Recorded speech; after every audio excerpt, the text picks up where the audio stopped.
మనతో పాటు సత్యనారాయణ గారు Congress party legal cell state convener గారు ఉన్నారు. హలో సార్, నమస్తే. నమస్తే అమ్మా. సార్, యాక్చువల్గా ఇప్పుడు రీసెంట్గా ప్రవేశపెట్టిన బడ్జెట్లో చాలా అవకతవకలు ఉన్నాయి. అసలు ఏమాత్రం కూడా బడ్జెట్ అనేది తెలంగాణ ప్రజలకి ఏమన్నా అంటే అభివృద్ధి చేకూరే విధంగా కనిపిస్తలేదు అని చెప్పేసి ప్రతిపక్షాల వైపు మండిపడతా ఉన్నాయి.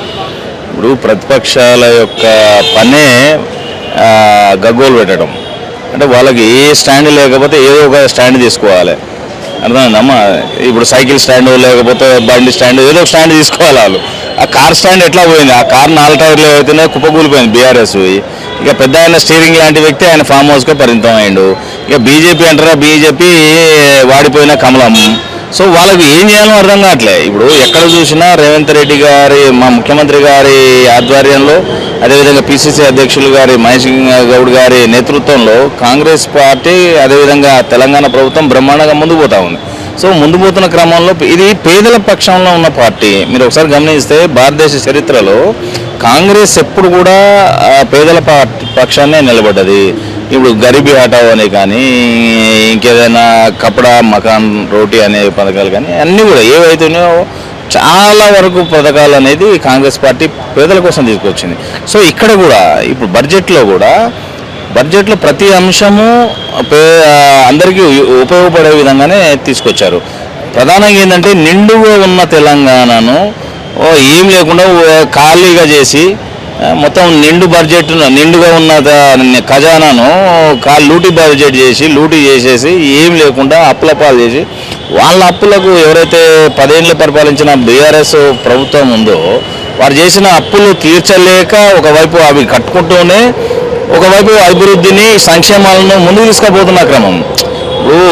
ఉండిలేని దాన్ని కూడా ముందుకు తీసుకుపోతా ఉన్నారు. ఎందుకనంటే ఎక్కడ కూడా ఎవరు కూడా ప్రజలు కానీ అటు అంటే యంత్రాంగం అనేది ముందుకు వెళ్ళిపోవాలని చెప్పేసి, అందుకని ఎక్కడ కూడా డిస్టర్బ్ కాకుండా, అఫ్కోర్స్ కొంత అందరికీ సాటిస్ఫై లేకపోవచ్చు, కానీ ఇక్కడ విద్య, ఉద్యోగము, అదేవిధంగా సంక్షేమము, పథకాలు అన్ని వర్గాలను సంతృప్తిపరచాలి. కాబట్టి కొంత అటు ఇటుగా జరిగి ఉండొచ్చు, కానీ ఎక్కడ కూడా ఎవరు కూడా అసంతృప్తిగా లేరు అనేది నా భావన. కానీ సార్, రీసెంట్గా జరిగినటువంటి కొన్ని ఇష్యూస్ మనం అక్కడ వెలుగుమట్లు అయ్యి ఉండొచ్చు, లేదంటే నాగర్ కర్నూలు, లేదంటే రీసెంట్గా మూసి బాధితులు అయ్యి ఉండొచ్చు. ఈ ఇష్యూస్ అన్నీ చూస్తే కూడా కాంగ్రెస్ ప్రభుత్వానికి అంటే ఈ ఇల్లు నేలమట్టం చేయడం కానీ, లేదంటే మూసి రివర్ ఫ్రంటేషన్ దానికి సంబంధించి కూడా అంటే ఇల్లు నేలమట్టం చేయకుండా కూడా పనులు చేయొచ్చు అని చెప్పేసి కూడా చెప్తా ఉన్నారు. సో అంటే కాంగ్రెస్ పార్టీ కార్యాచరణ ఏ విధంగా ఉండబోతుంది ఈ పర్టికులర్ ఈ విషయాల్లో? అదేనమ్మా, ఇప్పుడు మూసి ఏదైతే ఉన్నదో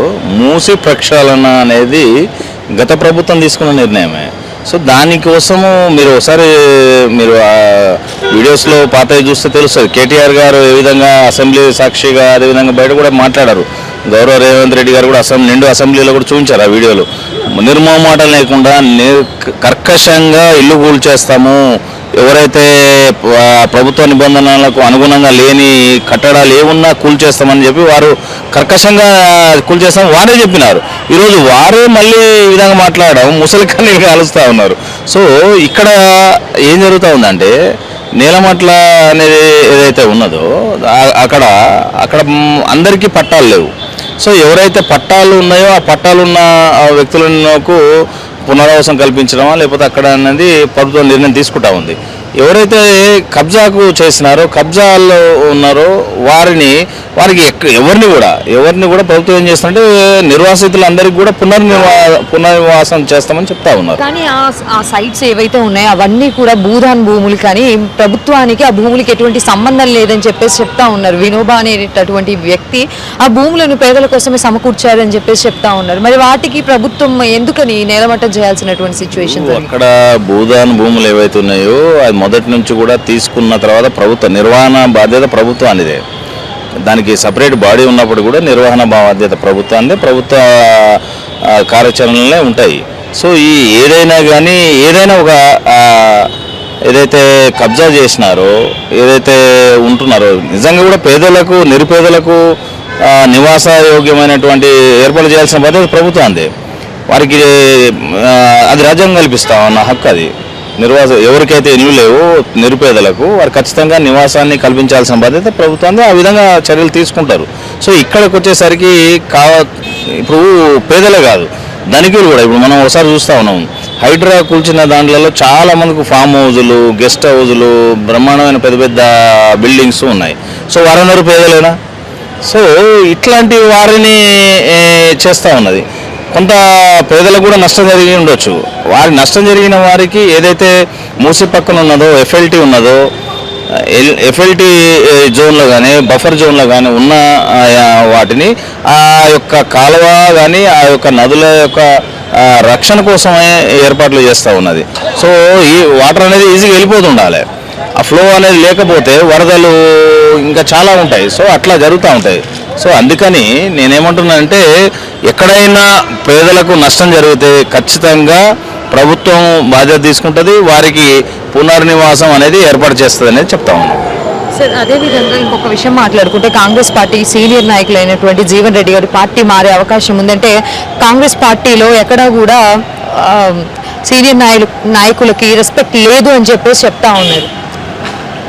అలాంటిది ఏం లేదమ్మా, పార్టీ మారాలనే కార్యాచరణలో ఉన్నారు అని చెప్పేసి కూడా వస్తా ఉంది. సరే, అది పార్టీ మారడం అనేది ఆయన వ్యక్తిగతమైన అంశము.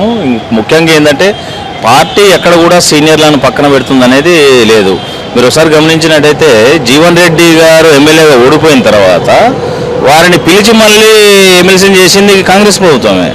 సో వారి నిర్ణయాల పట్ల కానీ వారి యొక్క ఆలోచనల పట్ల కానీ ఎప్పుడు కూడా కాంగ్రెస్ పార్టీ గౌరవిస్తూనే ఉన్నది. ఇప్పుడు ప్రభుత్వాన్ని నడపాలనుకున్నప్పుడు ఒక రాజకీయ పార్టీగా కొత్త వాళ్ళు పాత వాళ్ళు అందరినీ కలుపుకొని అభివృద్ధి దిశగా పోవాల్సిన బాధ్యత ప్రభుత్వం మీద ఉంటుంది. కాబట్టి కొత్తగా జాయిన్ అయిన వారిని కూడా కలుపుకోవాల్సిన పరిస్థితి ఏర్పడుతుంది. అక్కడ కొంత వారికి డిస్టర్బెన్స్ ఉంది కాబట్టి వారు వ్యక్తిగతంగా తీసుకున్నారు. కానీ ప్రభుత్వం తరఫున, అదేవిధంగా కాంగ్రెస్ పార్టీ తరఫున సీనియర్ నాయకులు ఎప్పటికప్పుడు వారితో మాట్లాడుతూ ఉన్నారు. నాకు తెలిసినంత వరకు, నాకున్న సమాచారం ప్రకారంగా జీవన్ రెడ్డి గారు కాంగ్రెస్కు రాజీనామా చేయకపోవచ్చు అనేది నా అభిప్రాయం.